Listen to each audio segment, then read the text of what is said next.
Hello mga Popsi, for today's video at eto, naplatan tayo ng gulong, naplatan yung sasakyan ni Tito ng gulong.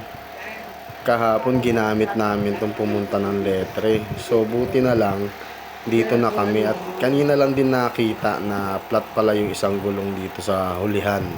Titignan natin kung bakit siya na flat, kung may tumusok ba na kung pako o kung ano man. Titignan natin. So ito ngayon, nilalagyan natin ng hangin. Meron kaming portable compressor.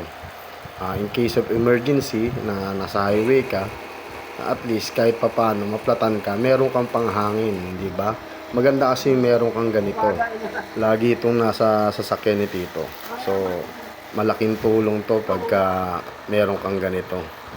So pag nalagyan na natin ng hangin, lalagyan natin ng sabon na para malaman kung saan may butas.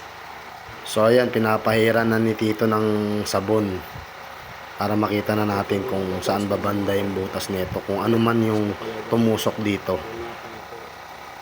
Talagang wala yung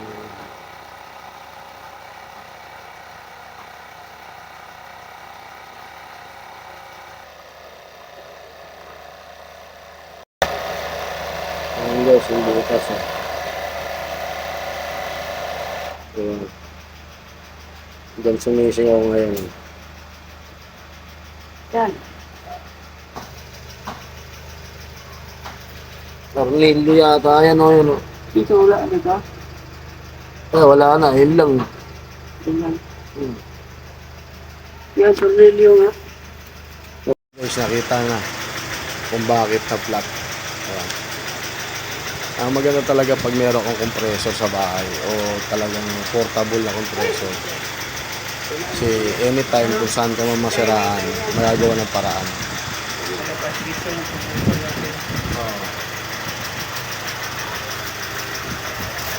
Kaya malaking bagay talaga pagka pag meron ganyang compressor eh. Kasi masiraan ka man sa kung saan.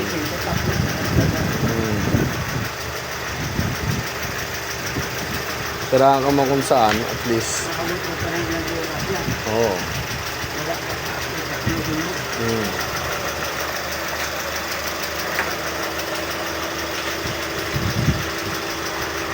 Ayan guys, iniipit na kasi ni Tito yun sa direct sa battery. Dahil yung saksakan niya dun sa loob, ay nasira na.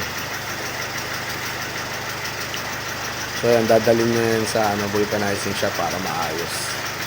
Para magagamitin yung sasakyan. So okay na, safe na. Tubeless pala tong gulong ni Tito. Lahat ng gulong niya tubeless.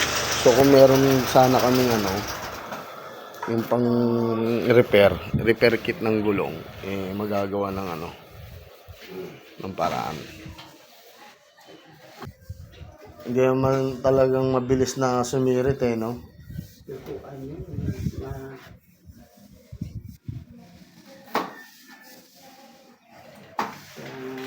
Hindi natin din alam no. Kaya bago ka mag-atras, galing ka ng grahe. Titignan yung check mo talaga. Yan ang talagang safety. Kasi kung hindi natin alam, may bata na gano'n ang pako. Pag-atras mo, ay baon na. Naglaroan pala ng bata yung pako o kaya yung tornilyo, no?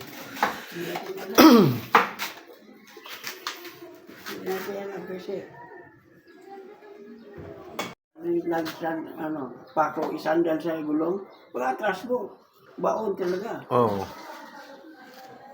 Hindi mo... Mas maano pa naman yun, hindi mo naman basa-basa tumutumba. Kaya pag nasagasaan mo yun, talagang tutusok talaga yun. Ganon ang posisyon. Hayaan lang, yung sandal, pako, ganon yung sandal lang. Di na yung upaan yan. Kung hindi ka atras, bago mo, kung abante ka, yes, mawasal siya. Kung atras ka, baon siya.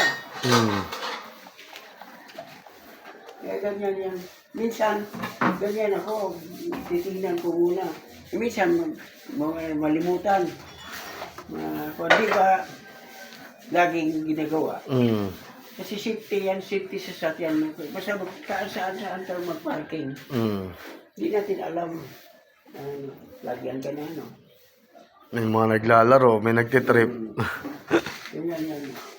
Kasi baon talaga yan. Kaya, si Paco, siyempre, ang Paco malaki, siyempre, may kasamang material yan. Ang normal yan kung natapon, kung saan. Pero kung nag-isa lang siya, minsan sinasadya. Mayroon talagang ano diyan.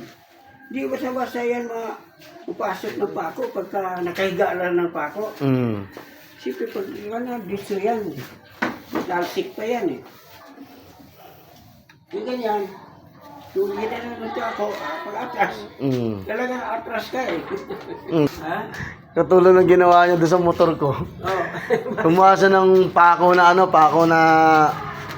pangbakya. Tinusok niya sa karton. Pagtusok niya sa karton, inatras abante niya yung motor ko para mabutas. Tinadya niya. Tinadya niya. Oh, yun ganyan yan. Loko-loko yan eh. Kaya na mga Papsi. Thank you for watching. Peace.